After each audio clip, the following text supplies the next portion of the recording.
অসম্ভব সুন্দর spring onion. আর দেখছেন কি দারুণ। বলছে আমাকে স্যুপটা বেশি করে দাও।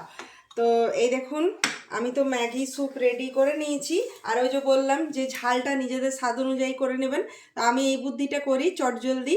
তো আপনারা যারা যারা মানে ফাঁকিবাজি রান্না করেন তারা এই টেকনিকটা ট্রাই করবেন। কি হবে, হাতটা জ্বালাও করবে না, আর এই লঙ্কা কুচিটাও খুব সুন্দর ঝিরিঝিরি করে হয়। তো আমি এইভাবে কাঁচিতে করে কাটি।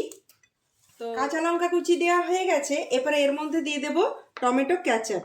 তো আপনারা যে যেমন পছন্দ করেন, যতটা পরিমাণে পছন্দ করেন সেভাবে tomato ketchup, tomato sauce, chilli sauce আমার রেডি হয়ে গেছে ম্যাগি স্যুপ। তো কম সময়ের মধ্যে লোভনীয় ম্যাগি স্যুপ রেডি। আর খেয়ে বলো কেমন হয়েছে টেস্টটা। যা লাগছে না, দারুণ দারুণ। এই যে এই লঙ্কা কুচি দেওয়া আছে, হ্যাঁ দিয়েছি তো। বাটারের গন্ধ, মানে দারুণ, অসম্ভব সুন্দর স্প্রিং অনিয়ন। আর দেখছেন কি দারুণ, দারুণ ফিলিংটা এসে যাচ্ছে। এই ঠান্ডায় বাচ্চারা বললো যে কিছু বানাও, ইয়াম্মি ইয়াম্মি। শীতের জায়গায় ঘুরতে গেলে না এই ধরনের পাওয়া যায়। হ্যাঁ তো অবশ্যই। তো আমাদেরও এই জায়গাটা কি দার্জিলিং এর থেকে কম? ব্ল্যাক পেপারের একটা গন্ধ আসছে। হ্যাঁ রসুন, দারুণ, ধনে পাতা, মানে মিলেমিশে দারুণ হয়েছে, দারুণ।